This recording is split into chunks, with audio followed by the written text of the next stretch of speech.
जय हिंद साथियों, स्वागत है आपका। आज हम जनगणना 2011 के बारे में पढ़ेंगे जो हर बार परीक्षा में पूछा जाता है।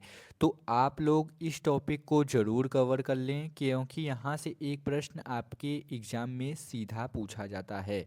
तो आप लोग ज़रूर इसे तैयार कर लें। चलिए हम लोग इसे आसान भाषा में पढ़ते हैं। ठीक है, तो हम लोगों का जो टॉपिक है वो है जनगणना 2011। चलिए शुरुआत करते हैं।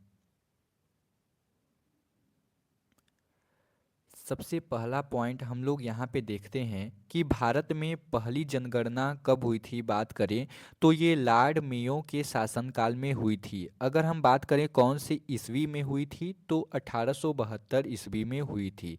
ठीक है, तो याद रखिएगा पहली जनगणना लॉर्ड मेयो के शासनकाल में 1872 ईस्वी में हुई थी। बात करें कि व्यवस्थित रूप से पहली व्यवस्थित जनगणना कब हुई थी। आप लोगों को पता है कि जो जनगणना होती है वो प्रत्येक 10 वर्ष पे होती है, लेकिन पहली जनगणना हुई थी वो 10 वर्ष के आधार पे नहीं हुई थी। पहली जनगणना 1872 में हुई थी।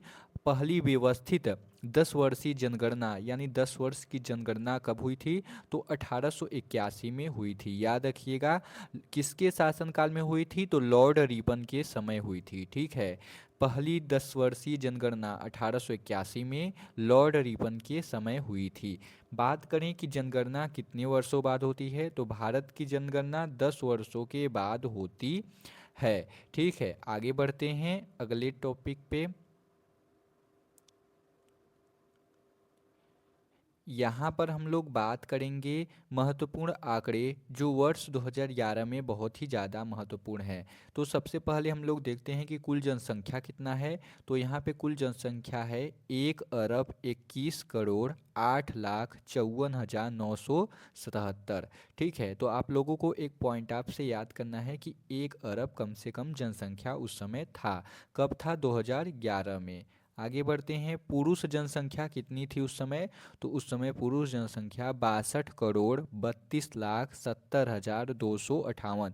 यानी अगर पॉइंट में बात करें तो कितना था 51.47%। ठीक है, आगे बढ़ते हैं महिला जनसंख्या कितनी थी बात करें तो 58 करोड़ 75 लाख 84 हजार 719। अगर हम प्रतिशत में बात करें तो 48.53% था। आगे बात करते हैं 0 से 6 वर्ष के बच्चों की संख्या कितनी थी तो 16 करोड़ 44 लाख 78 हजार 150। और परसेंट में बात करें तो 13.6% था। आगे देखते हैं नगरीय प्रतिशत कितना था तो 31.1%। 10 की वृद्धि दर कितना था 17.7%। वार्षिक वृद्धि दर कितना था तो 1.64%। लिंगानुपात कितना था तो 943 महिलाओं में 1000 पुरुषों पर 943 महिलाएं थी। ठीक है, लिंगानुपात उस समय 943 था, याद रखिएगा। ठीक है, आगे बढ़ते हैं कुल साक्षरता दर कितना था तो 73.0%। पुरुष साक्षरता दर 80.9%। अगला है महिला साक्षरता दर 64.6%। अगला है जनसंख्या घनत्व कितना था तो 382 व्यक्ति प्रति वर्ग किलोमीटर था। ठीक है, व्यक्ति प्रति वर्ग किलोमीटर, याद रखिएगा प्रति व्यक्ति। ठीक है, प्रत्येक किलोमीटर पर 382 व्यक्ति। ठीक है, तो प्रति लगा लीजिएगा। ठीक है, व्यक्ति प्रति किलोमीटर थे यहाँ पे। ठीक है, आगे बढ़ते हैं, याद रखिएगा 382 वर्ग प्रति किलोमीटर। आगे बढ़ते हैं अगला क्या है हम लोग का यहाँ पे। ठीक है, आगे हम लोग बात करते हैं महत्वपूर्ण बातें जो 2011 से जनगणना से हैं। ठीक है, ये आपके एग्जाम में सीधे सीधे पूछे जाते हैं। पहला प्रश्न है जनसंख्या की दृष्टि से भारत विश्व में किसरा स्थान है या कैसरा स्थान रखता है तो याद रखिएगा यहाँ पे दूसरा स्थान रखता है। अगला प्रश्न है जनसंख्या की दृष्टि से सबसे बड़ा राज्य कौन सा है तो उत्तर प्रदेश है यानी यूपी है, याद रखिएगा। अगला है जनसंख्या की दृष्टि से सबसे छोटा राज्य कौन सा है सिक्किम। जनसंख्या की दृष्टि से सबसे बड़ा केंद्र शासित प्रदेश पूछा जाए तो वो दिल्ली है, याद रखिएगा। आगे बढ़ते हैं, जनसंख्या की दृष्टि से सबसे छोटा केंद्र शासित प्रदेश बात करें तो लक्षद्वीप है, ये भी याद रखिएगा। सर्वाधिक लिंगानुपात वाला राज्य कौन सा है? केरल है। सर्वाधिक लिंगानुपात वाला केंद्र शासित प्रदेश पूछा जाए तो पुदुचेरी है, याद रखिएगा। आगे बढ़ते हैं, अगला है सबसे कम लिंगानुपात वाला राज्य कौन सा है? तो हरियाणा है हम लोगों का। और सबसे कम लिंगानुपात वाला केंद्र शासित प्रदेश अगर आप लोगों से पूछा जाए तो दमन और दीव है, याद रखिएगा। यहाँ से एक प्रश्न आपके एग्जाम में जरूर पूछा जाता है, ठीक है। आगे बढ़ते हैं अगले टॉपिक पे। अगला है हम लोग का, देखिए कुछ महत्वपूर्ण बातें में, सर्वाधिक घनत्व वाला राज्य कौन सा है? तो बिहार है। सर्वाधिक जनघनत्व वाला केंद्र शासित प्रदेश दिल्ली है, याद रखिएगा। सबसे कम जनघनत्व वाला राज्य अरुणाचल प्रदेश है।